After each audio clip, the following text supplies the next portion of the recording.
항상 저희가 진료 중에도 환자분들이 많이 여쭤보시는 부분인데, 간에 심각한 부작용을 일으켜 독성 간염을 일으키고 때로는 전격성 간부정증을 유발할 정도로 심각한 상황이 되기도 하는데요.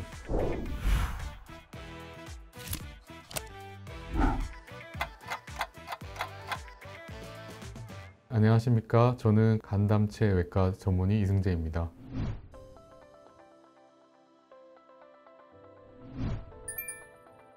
간질환의 경우 간이 손상받게 되면 간세포가 파괴되면서 간섬유화증이 우선적으로 발생하게 되는데, 간 손상이 지속적으로 발생하는 경우 간섬유화가 되돌릴 수 없는 비가역적 상태가 되면서 간이 딱딱해지고 간 기능을 잃게 되는 간경화 또는 간경변증이 발생하게 됩니다. 초기에는 대부분 증상이 나타나지가 않습니다. 단순히 한 피로감이라든가 복부 불편감 정도의 특정한 증상이 나타나지 않는데, 간 질환이 많이 진행되어 간 경변증이 심화된 경우에는 복수가 찬다든가 아니면 황달이 발생한다든가 아니면은 간성 혼수 같이 심각한 증상으로 나타나는 경우들이 있고, 또한 정맥류 출혈 같은 증상으로 인해서 토혈이나 하열 같은 증상이 동반되는 경우도 있습니다.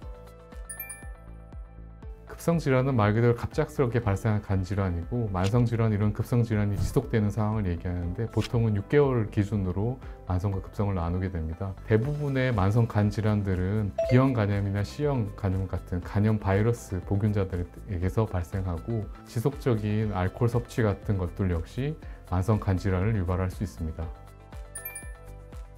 지방간이라고 하는 것은 보통 정상적인 간에도 5% 정도의 지방이 있는데, 그 이상으로 간의 지방 비율이 늘어나는 경우를 말하는데, 대표적으로 음주, 비만, 고지혈증, 당뇨 같은 4가지 원인이 지방간의 가장 큰 원인이라고 할 수 있습니다. 지방간이 발생을 하게 되면은 초기에는 큰 문제가 없을 수 있지만, 지방간이 계속 지속되다 보면 이것이 만성 염증으로 이어지고, 이러한 만성 염증은 아까 말씀드린 간의 섬유화 그리고 간 경변증으로 진행할 수 있는 문제점이 있습니다. 일반 분들이 간 수치다라고 하면은 아마도 혈액 검사상에서 AST, ALT라고 표현을 하게 되는데, 아스파테이트 아미노 전이 효소 그리고 알라닌 아미노 전이 효소라는 이 혈액 검사들을 아마 통칭해서 이렇게 간 수치라고 부르는 것 같습니다. 근데 이 수치들은 급성 간 손상이 있을 때만 상승되게 됩니다. 따라서 일정 손상 이상의 급성 간 질환이 있을 때는 수치가 올라가게 되지만, 오히려 이러한 간 질환이 지속적으로 진행되고 있는 만성 간 질환 환자에서는 이런 수치들은 정상인 경우들이 오히려 더 많습니다. 따라서 간 수치가 정상이라고 해서 이 간이 아무 문제가 없다라고 말하기는 어려울 것 같습니다. 지방간 발생을 높일 수 있는 위험 인자를 제거하는 것이 가장 좋은 간 건강을 지키는 법이라고 할 수 있겠습니다. 적절한 음주 습관을 가지는 것이 중요하겠고, 과체중 역시 지방간의 발생을 높일 수 있기 때문에 체중 조절 역시 일상생활에서 필요하겠습니다. 또한 당뇨나 고지혈증이 있는 환자분들의 경우 혈당 수치와 고지혈 수치를 병원에서 진단 및 치료하는 것이 중요하겠습니다. 그리고 추가적으로 B형 간염이나 C형 간염 바이러스를 가지고 계신 보균자 환자라고 한다면 6개월에 한 번씩 간 초음파 검사와 함께 혈액 검사를 받는 것을 추천드리겠습니다. 이 부분은 항상 저희가 진료 중에도 환자분들이 많이 여쭤보시는 부분인데, 간에서 이러한 식품이나 약물의 대사가 이루어지는 경우들이 많이 있습니다. 그래서 때때로 이러한 것들이 간에 심각한 부작용을 일으켜 독성 간염을 일으키고 때로는 전격성 간부정증을 유발할 정도로 심각한 상황이 되기도 하는데요. 결국에는 이러한 식품들은 항상 식품안전처에서 검증된 식품이나 약물을 복용하는 것이 중요하다고 할 수 있고, 평소 간 질환을 가지고 계셨던 분들 같은 경우에는 특히 더 조심을 하셔야 될 것 같습니다.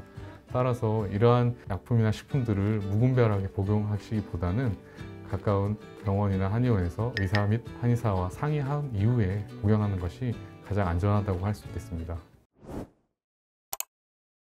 간은 우리 몸에서 유일하게 재생이 가능한 장기입니다. 따라서 적당한 간 손상은 정상적인 간으로 회복이 되지만, 일정 기준을 넘어서게 된다면 간은 정상적으로 돌아오지 못하고 완전히 간 기능을 잃어버리는 문제가 발생할 수 있습니다. 따라서 우리가 적절한 음주나 적절한 체중 관리를 통해서 간 건강을 항상 유지하는 것이 중요하겠습니다. 똑똑한 정책 브리퍼. 국민을 위한 의료 안전망. 재난적 의료비를 소개합니다. 재난적 의료비 지원 사업은 과도한 의료비 지출로 경제적 어려움을 겪는 국민들에게 의료비 일부를 지원하는 정책입니다. 어떤 경우 지원받을 수 있을까요? 2022년 기준으로 기준 중위소득 100% 이하 및 소득 하위는 50% 이하, 대상자의 재산 과세 표준액 7억 원 이하, 부담한 의료비 총액이 기준 금액 초과 시 지원받을 수 있습니다. 지원 금액은 최대 5천만 원. 소득 수준과 의료비 부담 수준에 따라서 50에서 80%까지 지원 비율이 다릅니다. 신청은 국민건강보험공단 지사의 본인 또는 대리인이 방문하여 진행해야 합니다. 이때 퇴원일 다음 날부터 180일 이내에 신청해야 한다는 꼭 기억하세요. 대한민국 모든 국민이 건강해지는 그날까지 똑딱 5분 100세 건강이 함께합니다.